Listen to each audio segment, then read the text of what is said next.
దేవుని మహాకృప వలన మనము గత కొంతకాలం నుంచి పరిశుద్ధత కదండి, లేకపోతే నూతన జన్మ అనుభవం గురించి నెక్స్ట్ లెవెల్లోకి మనం వచ్చాం కదా. క్రొత్తగా జన్మించడము ప్రతి వ్యక్తి జీవితంలో 3 స్టేజెస్ ఉంటాయి. ప్రతి ఆత్మీయునిలో లేకపోతే క్రైస్తవునికి 3 స్టేజెస్ ఉంటాయి. రక్షణ, పరిశుద్ధత, మహిమపరచబడట. ఈ మూడిటిలో మనం రక్షణ గురించి నేర్చుకున్నాం. తర్వాత పరిశుద్ధతలోకి వచ్చాం. 2వ స్టేజ్లోకి కూడా వచ్చాము. గత వారము ఆ విషయాలను మనం నేర్చుకున్నాం. నేను పరిశుద్ధుని కాబట్టి మీరు కూడా పరిశుద్ధులై ఉండాలి అని దేవుని వాక్యము స్పష్టంగా సెలవిస్తుంది. ఆయనను మనం వెంబడిస్తున్నాము అని అంటే ఆయనను పోలి జీవించాల్సిన అవసరం ఖచ్చితంగా ఉంది అని లేఖనాలు స్పష్టంగా సెలవిస్తున్నాయి. ఆయన పరిశుద్ధుడు, మనం వెంబడిస్తున్న దేవుడు, మనం నమ్ముకున్న దేవుడు పరిశుద్ధుడు కాబట్టి ఆయనను పోలి జీవించాలి, మనము కూడా పరిశుద్ధులముగా ఉండాలి అన్నది లేఖనాల యొక్క సారాంశం.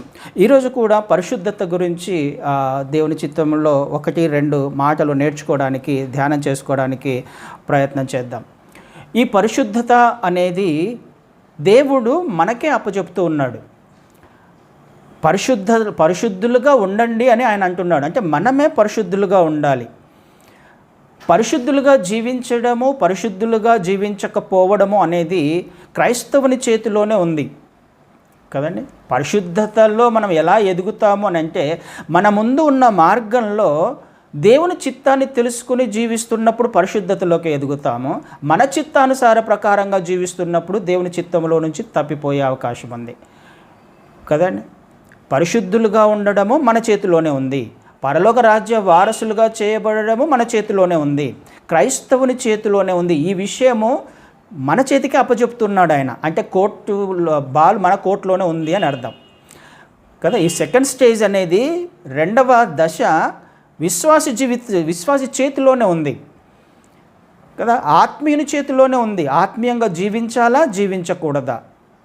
ఇది ఎలా తెలుస్తుంది అని అంటే మన జీవితంలో మనకు ఎదురయ్యే 2 మార్గాలలో ఒక మార్గాన్ని సెలెక్ట్ చేసుకోవడం ద్వారా. ఆ ఒక మార్గము కూడా దేవునిదై ఉండాలి కదండి. పోయిన వారం కూడా అదే నేర్చుకున్నాం. పరిశుద్ధులుగా ఎదగడము అని అంటే మనకు ఎదురయ్యే 2 మార్గాలు ఉన్నాయి. ప్రతి సందర్భంలో కూడా మనకు 2 మార్గాలు ఎదురవుతూ ఉంటాయి. ఆ 2 మార్గాలలో మన మార్గం ఏది, లేకపోతే మన చిత్తం ఏది, దేవుని చిత్తం ఏది తెలుసుకుని జీవించడమే పరిశుద్ధతలో ఎదగడం. ప్రతి సందర్భంలో మారు మనస్సు కలిగిన జీవితం జీవిస్తూ ఉండడమే పరిశుద్ధతలో ఎదగడం. ఉదాహరణకి మనకు అర్థం అవ్వడానికి ఆదికాండంలో ఒక అంశాన్ని తీసుకొని నేర్చుకోవడం ప్రయత్నం, ఎందుకంటే ఆ విషయం తెలుసు కాబట్టి మనకి. ఆదికాండంలో ఏతేను తోటలో హవ్వ ఎదురుగా 2 మార్గాలు ఉన్నాయి కదా. అవ్వ ఎదురుగా ఆ పండు కనిపిస్తుంది. అవ్వ చేయాల్సిన పని ఏంటి? ఆదికాండం 3వ అధ్యాయంలో 6వ వచనాన్ని మీకు చదివి వినిపించే ప్రయత్నం చేస్తాను. ఆదికాండం 3వ అధ్యాయం 6వ వచనంలో, స్త్రీ ఆ వృక్షము ఆహారమునకు మంచిదియు, కన్నులకు అందమైనదియు, వివేకమిచ్చు రమ్యమైనదియు నుండుట చూచినప్పుడు ఆమె దాని ఫలములలో కొన్ని తీసుకొని తిని తనతో పాటు తన భర్తకు ఇచ్చెను, అతడు కూడా తినెను. ఆ వృక్ష ఫలము ఎలా కనిపిస్తుంది? అవ్వకి అందమైనదిగా కనిపిస్తుంది. ఆహారమునకు మంచిదిగా, కన్నులకు అందమైనదిగా కనిపిస్తుందంట కదా. అవ్వకి ఆ ఫలము అందమైనదిగా, కన్నులకు అందమైనదిగా, రమ్యంగా, ఆహారానికి మంచిదిగా కనిపిస్తుంది అవ్వకి. అది నిజమా? నిజంగా అది అందంగా ఉందా? నిజంగా రమ్యంగా ఉందా? ఇది ఒక మార్గము. అవ్వ చూసే చూపులో, అవ్వ చూసే ఆ విధానంలో ఈ మార్పును మనం చూస్తున్నాం. అందమైనదిగా కనిపిస్తుంది ఆ వృక్షము. అయితే దేవుడు సృష్టి ఎలా ఉంది, దేవుని చిత్తం ఎలా ఉంది, దేవుని మార్గాలు ఎలా ఉన్నాయి, ఇది సెలెక్ట్ చేసుకోవాలి ఆదాము అవ్వలు. మన జీవితంలో కూడా మనం చేయాల్సింది అదే. మనం సెలెక్ట్ చేసుకోవాలి. ఏమి చేశాడు ఆయన? 2వ అధ్యాయంలో, ఆదికాండం 2వ అధ్యాయంలో 9వ వచనాన్ని చదువుతాను. ఆదికాండం 2వ అధ్యాయము 9వ వచనంలో, మరియు దేవుడైన యెహోవా చూపునకు రమ్యమైనదియు ఆహారమునకు మంచిదియునైన ప్రతి వృక్షమును అక్కడికి అయిపోయింది అది. ఆ తోట మధ్యను జీవ వృక్షమును మంచి చెడ్డల తెలివినిచ్చు వృక్షమును నేల నుండి మొలిపించెను. ఈ వచనంలో ఏం సెలవిస్తున్నాయి? దేవుడు ఏం చేశాడు? ఆ ఏతేను తోటలో ప్రతి వృక్ష ఫలము కూడా అందంగా ఉంది, రమ్యంగా ఉంది, ఆహారానికి మంచిదిగా ఉంది. దేవుని సృష్టి ఏంటి? మనిషికి అవసరమైనవి, మనిషికి కావాల్సిన మార్గాలన్నీ కూడా అందంగా చేశాడు, రమ్యంగా చేశాడు, క్షేమకరమైనవిగా చేశాడు.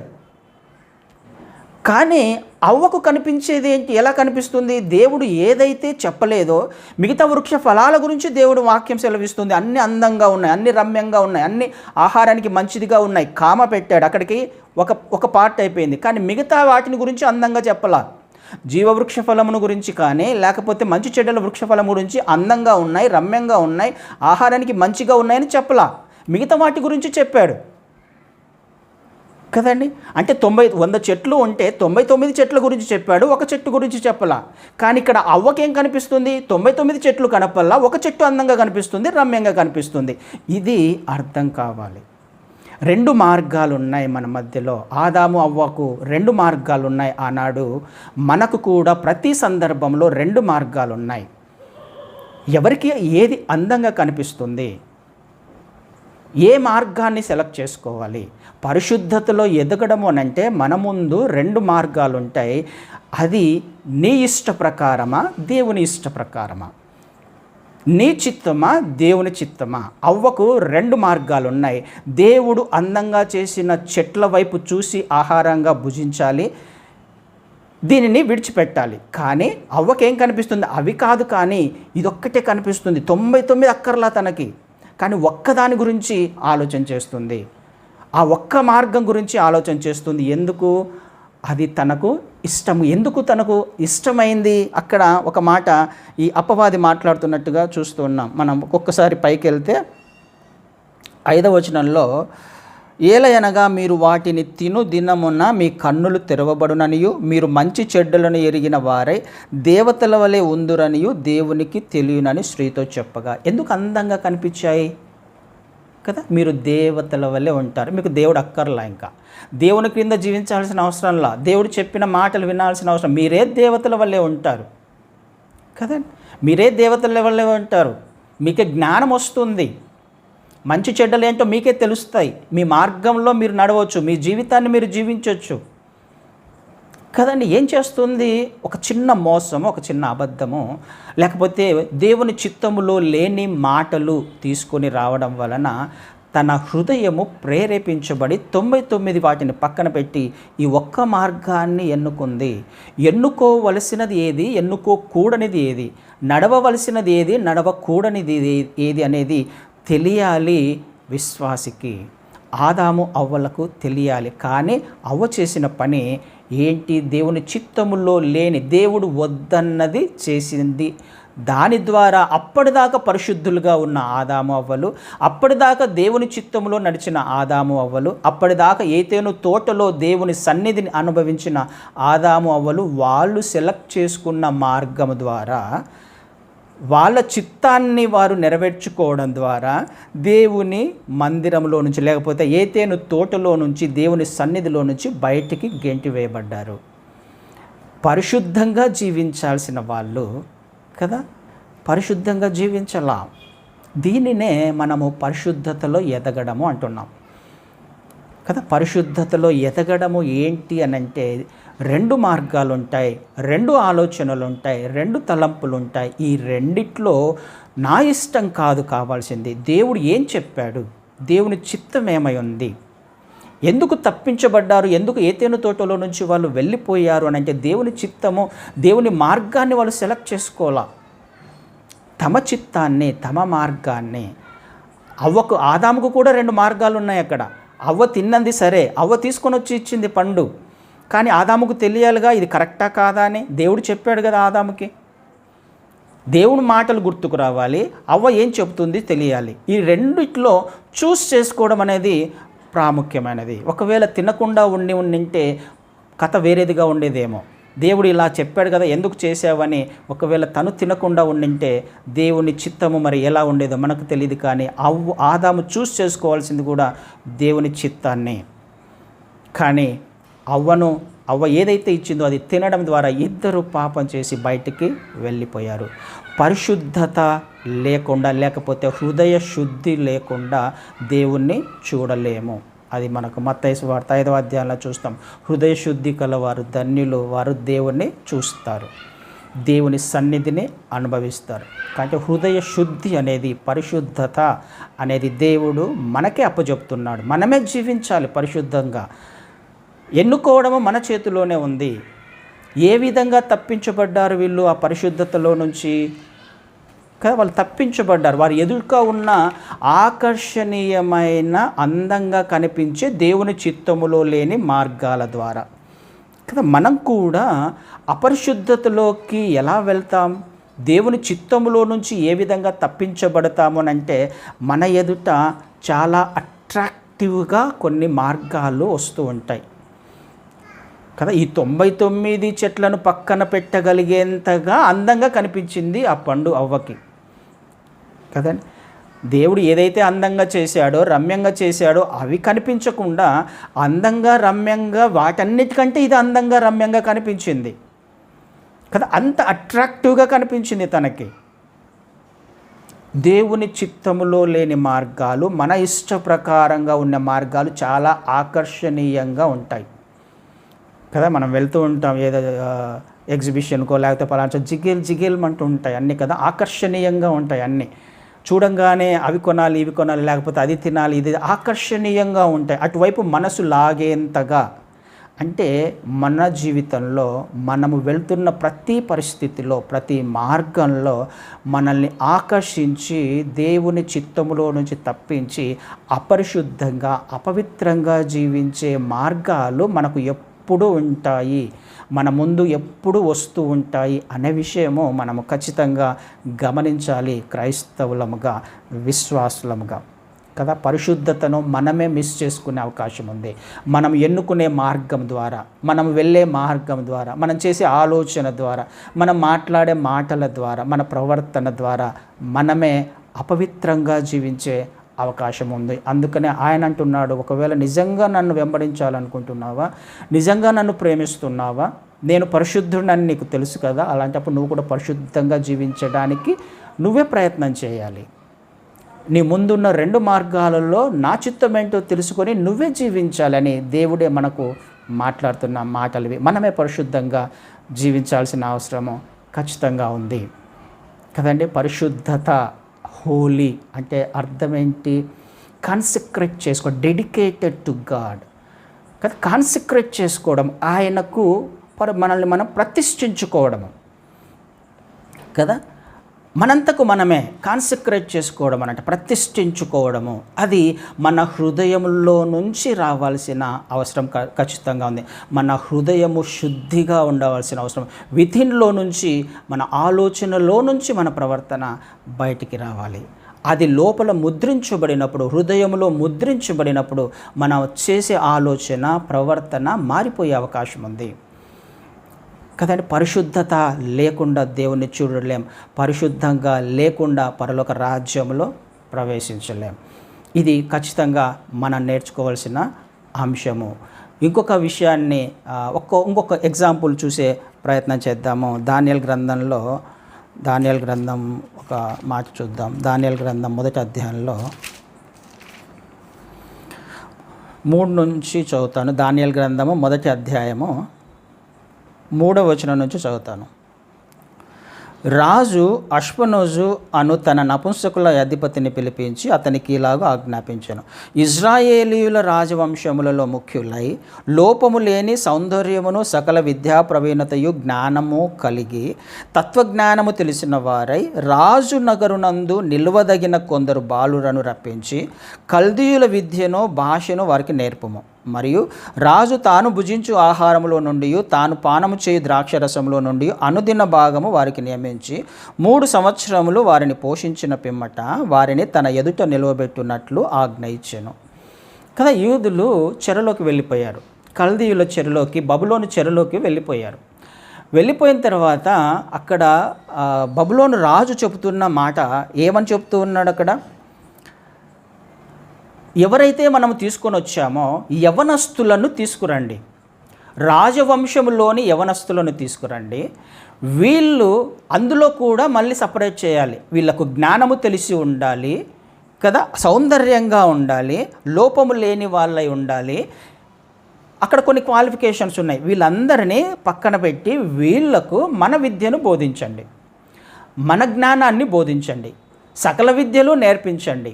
నేర్పించి 3 సంవత్సరాలు వాళ్ళకి ఈ విద్య నేర్పించాలి.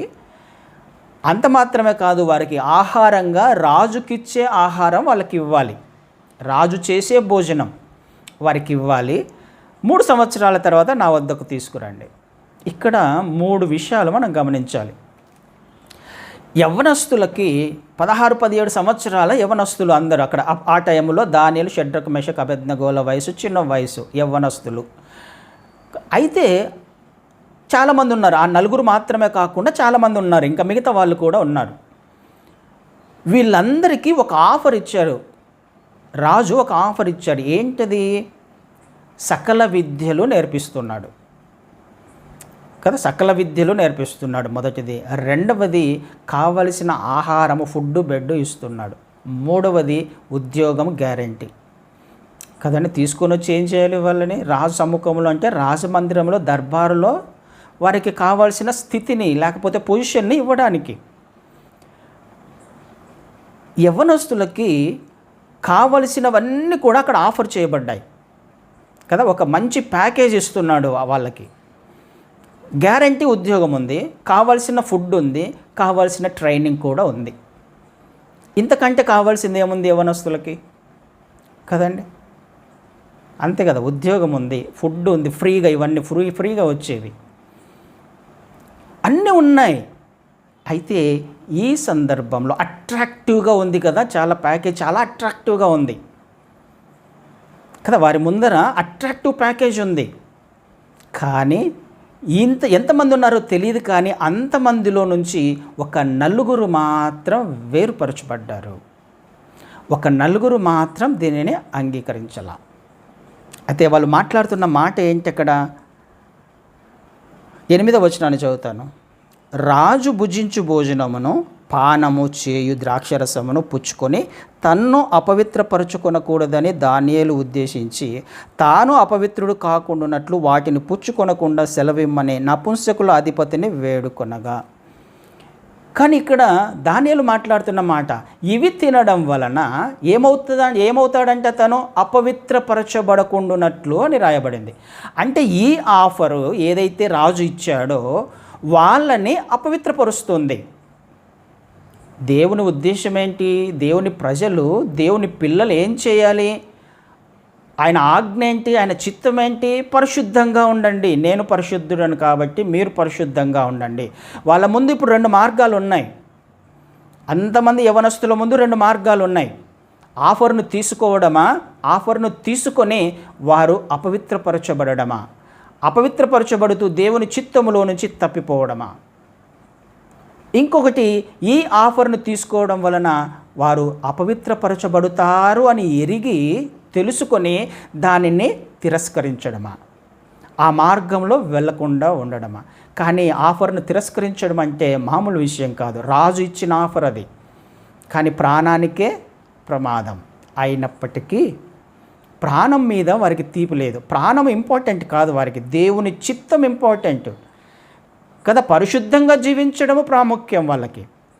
తమను తాము అపవిత్రపరచుకొనకుండా ఉండడము ప్రాముఖ్యం. అది ఎంత పెద్ద ఆఫర్ అయినా, ఎంత లాభం చేకూర్చే పరిస్థితులు ఉన్నప్పటికీ, వారికి క్షేమాన్ని ఇచ్చినప్పటికీ కదా, 3 సంవత్సరాలు ఎలాంటి బాధరాబంది లేదు. హ్యాపీగా తినడము, ట్రైనింగ్లో ఉండడము, 3 సంవత్సరాల తర్వాత ఉద్యోగంలో జాయిన్ అయిపోవడం. ఇంకేం కావాలి? కానీ దానిని వీళ్ళు ఏం చేస్తున్నారు? తిరస్కరిస్తున్నారు. వాళ్ళు వద్దని చెప్తున్నారు. అట్రాక్టివ్గా ఉంది ఆఫరు, అందంగా కనిపిస్తుంది మార్గము, కానీ దానిని చేసుకున్నారా? 4 చేసుకోవాలా. తమను తాము అపవిత్రపరచుకోవడం ఇష్టం లేదు. దానియేలు, షడ్రకు, మెషకు, అయ్యా మాకు ఇది వద్దు, మాకు వెజ్ పెట్టండి చాలు కదండి, ఇవన్నీ ఈ ఆహారం వద్దు, మాకు ఆకుకూరలు ఇవ్వండి, లేకపోతే వాళ్ళు కొన్ని అడుగుతూ ఉన్నారు, మాకు ఇది పెట్టండి చాలు. ఎంత అద్భుతమైన పరిశుద్ధమైన జీవితం జీవించడానికి వాళ్ళు ప్రయత్నం చేయాలి. దేవుడు కోరుకునేది ఇదే. మన ముందుకు 2 మార్గాలు వచ్చినప్పుడు ఏది చూస్ చేసుకుంటున్నాం, అప్పుడు దేవుడు పనిచేయడం మొదలు పెడతాడు కదండి. మనం వెళ్ళే మార్గాన్ని చూస్ చేసుకున్నప్పుడు దేవుడు పనిచేయడం మొదలు పెడతాడు. మనం ఏ మార్గాన్ని చూస్ చేసుకుంటున్నామో మనం చేసిన ఆలోచన ద్వారా ఆయనకు తెలిసిపోతుంది కదండి. వాళ్ళు ఎప్పుడైతే ఈ మార్గాన్ని కాకుండా ఇది అపవిత్రపరచబడుతుందని తెలుసుకొని ఇది వద్దు అన్నారో అప్పుడు దేవుడు పనిచేయడం మొదలుపెట్టాడు. ఏం చేశాడు ఆయన? ఆ వ్యక్తి యొక్క, నపుంసకుని యొక్క హృదయాన్ని కనికరమును పుట్టించాడు కదా. 9వ వచనంలో దేవుడు నపుంసకుల అధిపతి దృష్టికి దానియేలును కృపా కటాక్షమునంద అనుగ్రహించను కనుక నపుంసకుల అధిపతి దానియేలుతో ఇట్లా. నేను ఏం జరుగుతుంది అక్కడ? రాజు ఆజ్ఞను తిరస్కరిస్తున్నాము అని అంటే శిక్ష ఉంటుంది, కానీ జరుగుతున్న పని దేవుడు కలగ చేసుకోవడం. ఎప్పుడు దేవుడు మన జీవితంలో కలగ చేసుకుంటాడు, మనము పరిశుద్ధంగా జీవించడానికి ఆయన సహాయం చేస్తాడు. అయితే నిర్ణయం తీసుకోవాల్సింది నువ్వు నేను మనమే కదా. దేవుని చిత్తంలో నడవవలసింది నువ్వు నేను మనమే. వాళ్ళు నిర్ణయం తీసుకున్నారు ఆ మార్గము సరైనది కాదు అని. ఆ విగ్రహారాధనకు, విగ్రహాలకు పెట్టిన భోజనం కానీ, రాజు తినే తాగే ద్రాక్షరసం కానీ ఇది మంచిది కాదు అని గ్రహించి ఎప్పుడైతే చెప్పారో దేవుడు పని చేశాడు. ఏం చేశాడు? ఆ వ్యక్తి యొక్క హృదయాన్ని మార్చాడు, కటాక్షం కలిగేలా చేశాడు. నపుంసకుల అధిపతి హృదయము మారింది. అయ్యా మరి ఇలా చేస్తే కష్టమవుతుంది కదా, నాకు రాజు శిక్షిస్తాడు అని అంటే ఒక 10 రోజులు టెస్ట్ చేయండి మమ్మల్ని కదా. ఈ స్టోరీ తెలుసు కాబట్టి నేను చదవట్లా. ఒక 10 రోజులు మమ్మల్ని టెస్ట్ చేయండి, మిగతా వాళ్ళని టెస్ట్ చేయండి. మాకు కావాల్సిన ఆహారం మాకు పెట్టండి, వాళ్ళకి కావాల్సినది వారికి ఇవ్వాలి, మీరు వాళ్ళకి ఇవ్వండి అని అంటే అక్కడ జరుగుతున్న అద్భుతమైన విషయము కదా మనకు తెలుసు. వీళ్ళందరికంటే కూడా ఎక్కడ రాయబడింది అక్కడ 15వ వచనంలో 10 దినములైన పిమ్మట వారి ముఖములు రాజు భోజనము భుజించు బాలురందరి ముఖముల కంటే సౌందర్యముగాను కలగాను కనపడగా. దేవుని కార్యాలు మనకు అప్పుడు అర్థమవుతాయి. మనము వెళ్తూ ఉన్నప్పుడు, దేవుని చిత్తములో నడుస్తూ ఉన్నప్పుడు దేవుడు చేసే పనులు, ఆశ్చర్యకార్యాలు మనకు అర్థమవుతాయి. ఆయన కలుగ చేసుకుంటాడు ఆ సమయంలో, ఆ మార్గంలో. దేవుని చిత్తాన్ని ఎన్నుకున్నప్పుడు ఆయన మన జీవితాలలో కార్యం చేస్తాడు. అప్పుడు ఎప్పుడైతే చేశాడో 10 దినాలు భోంచేశారు వాళ్ళు, వాళ్ళకు కావాల్సినవి. మిగతా వాళ్ళ మొహాలు వీళ్ళ ముఖాలు చూసినప్పుడు కలగా అందంగా కనిపించాయి వాళ్ళకంటే వీళ్ళు కదండి. ఎంత అద్భుతమైన విషయము. చూస్ చేసుకోవడము చాలా ప్రాముఖ్యము, సెలెక్ట్ చేసుకోవడము చాలా ప్రాముఖ్యము. మన జీవితాలలో అద్భుతాలు చేయడానికి దేవుడు ఇష్టపడుతున్నాడు. ఎవరి జీవితంలో? పరిశుద్ధంగా జీవించడానికి ఇష్టపడే వారి జీవితంలో. నిర్ణయం తీసుకునేది మన చేతిలోనే ఉంది. అప్పుడు దేవుడు పని చేస్తాడు కదండి. కిందికి వచ్చినప్పుడు వారిని తేవలని 17వ వచనంలో ఈ 4 బాలుర సంగతి ఏమనగా దేవుడు వారికి జ్ఞానమును సకల శాస్త్ర ప్రవీణతయు వివేచనయు అనుగ్రహించెను. మరి దానియేలు సకల విధములకు దర్శనములు స్వప్న. ఇదంతా చదివితే రాజు మాట్లాడుతున్నాడు వాళ్ళతో. 19వ వచనంలో రాజు వారితో మాట్లాడగా వారందరిలో దానియేలు, హనన్య, మిషాయేలు, అజర్య వంటి వారెవ్వరూ కనపడలేదు కనుక వారే రాజు సముఖమున నిలిచిరి. సరే, ఎంత అద్భుతమైన విషయం. ఈ 4 కంటే మిగతా వాళ్ళు ఎవరు కూడా గొప్పగా కనపడలే. వీళ్ళు అందరికంటే వీళ్ళు గొప్పగా కనపడ్డారు. జ్ఞానములో, వివేచనలో, అన్నీ వాళ్ళు ఏదైతే సకల విద్యలు నేర్చుకున్నారో వాటన్నిటిలో వీళ్ళు అద్భుతంగా కనిపిస్తూ ఉన్నారు. ఎలా సాధ్యమైంది? మిగతా వాళ్ళు నేర్చుకున్నారు, వాళ్ళు పాఠాలు నేర్చుకున్నారు, వాళ్ళు ట్రైనింగ్ పీరియడ్లో ఉన్నారు, కానీ డిఫరెన్స్ తెలియాలి. వాళ్ళు దేవుని పిల్లలే, వాళ్ళు వేరే వాళ్ళు కాదు, వాళ్ళు దేవుని పిల్లలే. కానీ దేవుని పిల్లలు ఎంతమంది రాజు పెట్టే ఆఫర్ను వాళ్ళు యాక్సెప్ట్ చేశారో వాళ్ళ సంగతి తర్వాత మనకు తెలియలేదు కదా, మనకు తెలియదు వాళ్ళు ఏమైపోయారు. కానీ వాళ్ళు ఖచ్చితంగా దేవుని చిత్తములో నుంచి తప్పించబడిన వాళ్ళు. కానీ షడ్రక్, మెషక్, అబేద్నెగోలు ఈ 4 ఎంతగా హెచ్చించబడ్డారు ఆ సామ్రాజ్యంలో. ఎంతగా ఘనపరిచాడు దేవుడు వాళ్ళని. ఎలా సాధ్యమైంది? మనం వెళ్తున్న మార్గాల్లో చూస్ చేసుకోవడం వల్ల, పరిశుద్ధంగా జీవించడానికి ప్రయత్నం చేయడం వలన అద్భుతాలు జరిగే అవకాశం ఉంది. దేవుడు కలుగ చేసుకునే అవకాశం ఉంది. అది ఎంత పెద్ద గొప్ప ఆఫర్ అయినా, ఎంతగా నీకు నాకు మనకు మేలు చేస్తుంది అని అనుకున్నా, అది దేవుని చిత్తం కాకపోతే ఖచ్చితంగా దానిని తృణీకరించారు వీళ్ళు. ఆ విధంగా తృణీకరించే ప్రయత్నం చేసినప్పుడు, యాక్సెప్ట్ చేయకుండా ఉన్నప్పుడు దేవుని కార్యాలు మనం చూస్తాం. పౌలు జీవితంలో అదే చూస్తాం. ఎంత గొప్ప ధనికుడు పౌలు కదా. తనకు కలిగి ఉన్నదంతా ఏం చేశాడు ఆయన? దేవుని కొరకు పెంటగా ఎంచుకున్నాడు కదా. ఎంచుకునే మార్గం అది. తనకు కలిగి ఉన్నదంతా సమస్తాన్ని నష్టంగా చేసుకున్నాడు. ఇది జరిగినప్పుడు పౌలు ఎంతగా హెచ్చించబడ్డాడు. ఇంకా పౌలు గురించి ఇంకా ఇప్పుడు కూడా మనం ఆయన గురించి మాట్లాడుకుంటున్నాం. ఎంత గొప్ప సాక్ష్యము పౌలుది. నన్ను పోలి నడుచుకోండి అనేంతగా మాట్లాడగలిగేంతగా ఆయన ఆత్మీయతలో ఎదిగాడు. అంత ధైర్యంగా చెప్పగలిగాడు కదా. నన్ను పోలి నడుచుకోండి అంటున్నాడు ఆయన. నేను క్రీస్తును పోలి నడుచుకుంటున్నారు, మీరు నన్ను పోలి నడుచుకోండి అంటున్నాడు. అంటే ఎంతగా తను జీవించి ఉండాలి ఆత్మీయతలో, పరిశుద్ధతలో. ఇది ఎలా సాధ్యమైంది? తనకి ఎన్నుకోవడంలో, చూస్ చేసుకోవడంలో, ఎదురయ్యే మార్గాన్ని చూస్ చేసుకోవడంలో. ఇది ఆత్మీయతలో ఎదగడం, లేకపోతే పరిశుద్ధతలో ఎదగడం. మన ముందు ఎప్పుడు కూడా రెండు మార్గాలు ఉంటాయి. ఈ రెండు మార్గాల్లో ఒకటి ఆకర్షణీయంగా కనిపిస్తుంది. ఎందుకు? మన ఇష్టం ఉంటుంది కాబట్టి అందులో, మన చిత్తం ఉంటుంది కాబట్టి అందులో చాలా ఆకర్షణీయంగా కనిపిస్తుంది, అట్రాక్టివ్గా. ఎందుకు? వాడు వేసే పనులవి, వాడు ఉచ్చులవి, సాతాను తంత్రములను ఎరుగని వారము కాదు మనము అని మనకు లేఖనాలు సెలవిస్తున్నాయి. తెలుసుకోవాలి. పక్కకు తప్పించే అవకాశం ఉంది, దేవుని చిత్తంలో నుంచి తప్పించే అవకాశం ఉంది. షడ్రక్ మెషక్ అబేద్నెగోల జీవితంలో, దానియేలు జీవితంలో మనం అదే చూసాం. తప్పించే ప్రయత్నం జరిగింది అక్కడ, కానీ వాళ్ళు చూస్ చేసుకోలే ఆ మార్గాన్ని. మేము ఎవరో వాళ్ళకు అర్థమైంది, మేము ఏంటో దేవుని బిడ్డలము మేము అని వారు గ్రహించారు. యవ్వనస్తులు వాళ్ళు, యవ్వన కాలంలో ఉన్నారు కదా. యవ్వనస్తులు వాళ్ళ అంత అట్రాక్టివ్ మార్గాన్ని తృణప్రాయంగా ఎంచారు వాళ్ళు కదా. ఇది జరుగుతూ ఉన్నప్పుడు మన జీవితంలో ఆత్మీయతలో ఎదుగుతూ ఉన్నప్పుడు దేవుని కార్యాలు, అద్భుతమైన కార్యాలు మనం చూసే అవకాశం ఉంది కదండి. ఇది జరగాలి. అందుకనే ఒక చోట సామెతల గ్రంథంలో ఒక మాట అంటాడు కదా, ఒకని మార్గాలు వాడికి ఎంతో ఇష్టంగా ఉంటాయి. ప్రావర్బ్స్లో సామెతల గ్రంథం 16లో, సామెతల గ్రంథము 16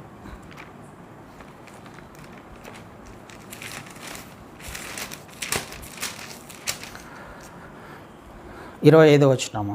సామెతలు 16:25. ఒకని మార్గము వాని దృష్టికి యథార్థంగా కనపడును, అయినను తుదకు అది మరణమునకు చేరును. రెండు మార్గాలు కనిపిస్తున్నాయి కదా అక్కడ. ఒక మార్గమేమో తన దృష్టికి యథార్థంగా ఉంది, ఒక వ్యక్తికి ఒక మార్గం యథార్థంగా ఉంది. రెండవ మార్గం ఏంటి? అది మరణానికి తీసుకువెళ్తుంది. కానీ తను వెళ్ళే మార్గము మరణానికి తీసుకువెళ్తుంది. తను ఏదైతే జీవించే ప్రయత్నం చేస్తాడో మరణానికి తీసుకువెళ్తుంది. అంటే ఇది సరైన మార్గం కాదనే అర్థం. అంటే మనంతకు మనము, ఎవరంతకు వాళ్ళకి ఒక మార్గము చాలా కరెక్ట్ అనిపిస్తుంది, యథార్థంగా అనిపిస్తుంది. నేను చేసే పని కరెక్టే, నేను తీసుకున్న నిర్ణయం కరెక్టే, నేను మాట్లాడేది కరెక్టే. ఎవరంతకు వాళ్ళు అనుకుంటున్నారు కాబట్టి అది కరెక్ట్గా కనిపిస్తుంది. ఎవరంతకు వాళ్ళకు ఆలోచన ఉంటుంది కాబట్టి అది కరెక్ట్గా కనిపిస్తుంది. దేనికి ఎందుకు ఒక దాంతో కంపారిజన్ ఉండదు అక్కడ. మనం సహజంగా వేరే వాళ్ళతో కంపేర్ చేసుకొని, లేకపోతే ఇంకొక దాంతో మంచిది లేకపోతే ఒక రెఫరెన్స్ని కంపేర్ చేసుకోకుండా మనంతకు మనం ఆలోచన చేస్తాం కాబట్టి అది కరెక్ట్గా ఉంటుంది. కానీ దేవుని మార్గాలు ఏం సెలవిస్తున్నాయి? దేవుని మార్గంతో కంపేర్ చేసుకోవాలి. మన మార్గాలు మనతో కంపేర్ చేసుకోకూడదు. మన ఆలోచనలు మన ఇష్టంతో కంపేర్ చేసుకోకూడదు. దేంతో కంపేర్ చేసుకోవాలి? దేవుని మార్గంతో. ఎందుకు? మన ఇష్ట ప్రకారం వెళ్తే అది మరణానికి తీసుకువెళ్తుంది అనేది ఒక మార్గం ఉంది. కానీ మనం మరణానికి పాత్రులం కాదు, మరణానికి వెళ్ళడానికి కాదు. దేవుడు మనల్ని ఏర్పాటు చేసుకుంది జీవానికి నడిపించడానికి, జీవములోకి వెళ్ళడానికి. ఈ జీవముతో మనం కంపేర్ చేసుకున్నప్పుడు, ఈ రెండవ మార్గముతో, దేవుని చిత్తముతో మనం కంపేర్ చేసుకున్నప్పుడు అర్థమవుతుంది మనం వెళ్ళే మార్గం ఏంటో. అలా కాకుండా మనంతకు మనము ఆలోచన చేస్తే, మనంతకు మనము ఒకవేళ ఈ మార్గంలో వెళ్ళే ప్రయత్నం చేస్తే అది మరణానికి తీసుకువెళ్తుంది. మనంతకు మనం ఆలోచన చేస్తే ఒకని మార్గము అతని దృష్టికి కదా యథార్థంగా కనిపిస్తుంది. అది జరగాలి మన జీవితంలో. మన ముందు రెండు మార్గాలు ఉంటాయి. మన దృష్టికి యథార్థంగా కనిపించే మార్గము, దేవుని దృష్టికి యథార్థంగా కనిపించే మార్గం. దేవుని దృష్టికి యథార్థంగా కనిపించే మార్గంలో జీవిస్తూ ఉన్నప్పుడు, వెళ్తూ ఉన్నప్పుడు నిత్య జీవము, పరిశుద్ధత కదండి. ఇది మన జీవితంలో జరగాలి. ఇది జరుగుతున్నప్పుడు ఆత్మీయతలో ఎదుగుతున్నట్టు, పరిశుద్ధతలో ఎదుగుతున్నట్టు, అప్పుడు నెక్స్ట్ లెవెల్లోకి వెళ్ళే అవకాశం ఉంది. నెక్స్ట్ స్టేజ్లోకి వెళ్తాం. ఏంటిది? గ్లోరిఫికేషన్, మహిమపరచబడము, దేవుని సన్నిధికి చేరుకోవడము. అది తర్వాత నేర్చుకుందాం. కానీ నెక్స్ట్ లెవెల్లోకి, లేకపోతే దేవుని సన్నిధికి, పరలోక రాజ్యంలో చేరాలని అంటే మన ముందున్న ఒక స్టేజీ పరిశుద్ధత, మన ముందున్న ఒక అంశము పరిశుద్ధత. పరిశుద్ధంగా లేకపోతే దేవుని చూడలేము, దేవుని సన్నిధిని అనుభవించలేము. ఆదాము అవ్వలు బయటికి వెళ్ళిపోయారు దేవుని చిత్తంలో నుంచి, అపరిశుద్ధపరుచుకున్నారు, అపవిత్రపరుచుకున్నారు తమను తాము. కానీ దానియేలు, షడ్రకు, మేషకు, అబేద్నెగోలు అలా చేయలేదు. పవిత్రపరుచుకున్న దేవుని చిత్తంలో నడిచే ప్రయత్నం చేశారు, హెచ్చింపబడ్డారు ఘనంగా. ఎక్కడ? దాస్యంలో ఉన్నారు వాళ్ళు, శత్రు సామ్రాజ్యంలో ఉన్నారు. కానీ శత్రువు చేత హెచ్చింపబడిన వాళ్ళు దానియేలు, షడ్రకు, మేషకు, అబేద్నెగోలు కదండి. వాళ్ళ చేత హెచ్చింపబడ్డాడు. మనం ఎక్కడ ఉన్నామన్నది ఇంపార్టెంట్ కాదు, కానీ ఏ పరిస్థితిలో ఉన్నామన్నది ఇంపార్టెంట్. ఎక్కడైనా, ఏ పరిస్థితుల్లో అయినా దేవుడు నిన్ను, నన్ను, మనల్ని హెచ్చించగల సమర్థుడు. ఎప్పుడు? ఆయన మార్గాలని చూస్ చేసుకున్నప్పుడు కదండి. క్రీస్తు వారే అన్నారు, అయ్యా నా చిత్తం కాదు కానీ నీ చిత్తమే సిద్ధించాలి కదా. గెత్సేమనే తోటలో క్రీస్తు వారు ప్రార్థన చేశారు. 2 మార్గాలు తన ముందు కూడా కదా. నా చిత్తం అయితే ఈ గిన్నె తీసివేయాలి, కానీ నా చిత్తం కాదయ్యా, నీ చిత్తమే నెరవేర్చబడాలి. క్రీస్తు వారు కూడా తన చిత్తాన్ని చేయడమని దేవునికి చెప్పట్లా, నీ చిత్తమే జరగాలి. అది ఎంత పరిస్థితుల్లో, ఏ కఠిన పరిస్థితుల్లో అయినా, ఎంతగా హింసించబడుతున్నా పర్వాలేదు, కానీ నీ చిత్తం జరగాలి. క్రీస్తు వారు కూడా దేవుని చిత్తాన్ని ఎన్నుకున్నారు. దేవుని చిత్తం జరిగింది.